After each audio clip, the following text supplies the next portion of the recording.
Simplifying CMMC, Earning Certification. If your small to medium-sized business is engaged with the Department of Defense and handles controlled unclassified information, achieving Cybersecurity Maturity Model Certification, CMMC, is a crucial step. CMMC certification ensures that your organization complies with the necessary cybersecurity standards to safeguard sensitive information. In this comprehensive guide, we will walk you through what to expect during a CMMC certification. Before we dive into the certification process, let's briefly understand what CMMC is all about. CMMC is a unified standard for implementing cybersecurity across the defense industrial base. It was established by the DoD to ensure the organizations that work with the government meet specific cybersecurity requirements. CMMC consists of 3 maturity levels, each with a set of practices and processes. The higher the maturity level, the more advanced and comprehensive the cybersecurity measures required. CMMC certification is essential for contractors and suppliers as it ensures the protection of sensitive government information. The CMMC certification process starts with creating an assessment plan. This plan outlines the entire certification journey. The heart of the CMMC certification process lies in assessment planning and preparation. This phase involves analyzing assessment requirements, identifying key stakeholders, defining the scope, and preparing for the assessment. Let's go through the phases together. Analyze assessment requirements, making sure that the team members and stakeholders have the necessary equipment and time to hold meetings and go through the process. Certified Third-Party Assessment Organization. In this phase, you will partner with a Certified Third-Party Assessment Organization, or a C3PAO. The C3PAO plays a pivotal role in evaluating your organization's cybersecurity posture. The assessment scope goes beyond the high-level definition. It includes considerations such as model reciprocity, if applicable, practices deemed not applicable, and a rough order of magnitude estimate for assessment phases. The information gathered so far will help develop the assessment plan. The assessment plan will be documented and dispersed among the team members. OE collection approach, or the objective evidence collection approach, is established. This outlines how various types of evidence, including artifacts, affirmations, demonstrations, tests, and virtual data collection techniques, will be managed and collected. Assessment team members. The assessment team is formed, comprising individuals with cybersecurity expertise. Each team member has specific roles and responsibilities in the assessment process. Assessment resources and schedule. This phase, details the resources and schedule required for the assessment. It includes participants, facilities, equipment, constraints, and costs associated with the assessment.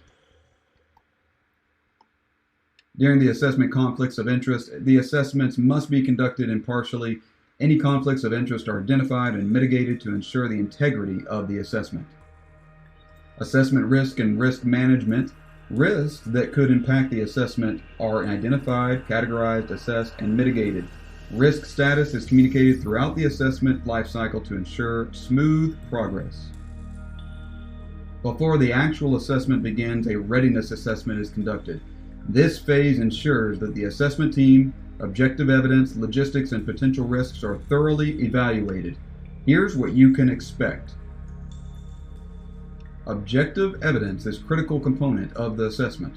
During the readiness assessment, all relevant evidence is reviewed and verified to ensure it aligns with the assessment requirements.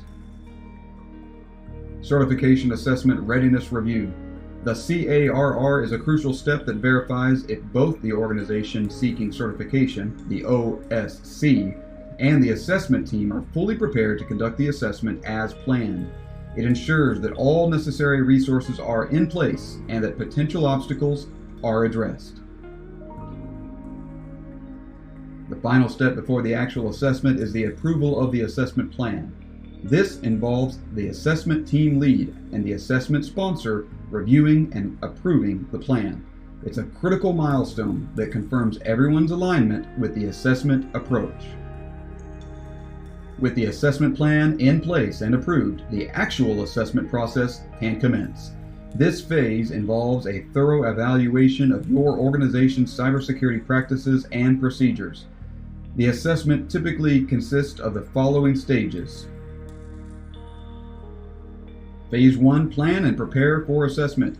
This phase involves setting up the assessment, defining roles and responsibilities, and preparing all necessary resources. It's the groundwork for the assessment's success. Phase 2, conduct assessment. During this phase, the assessment team performs a detailed evaluation of your organization's cybersecurity measures. This includes interviews, observations, reviews, and tests to gather objective evidence. Phase 3, report and recommend results. After the assessment, a comprehensive report is generated. It includes recommended findings, risk traceability matrix, and maturity level ratings. This report is crucial for understanding the organization's cybersecurity posture and readiness for certification. Achieving CMMC certification is a significant milestone for organizations working with the Department of Defense. It ensures that your cybersecurity practices align with the required standards, ultimately protecting sensitive government information. The assessment plan, preparation, and the assessment process itself are rigorous but necessary steps in this journey. By following the guidelines and expectations outlined in this comprehensive guide, your organization can navigate the certification process with confidence and ensure the security of critical information. Need more in-depth info? Visit CMMC-info.com for a step-by-step process.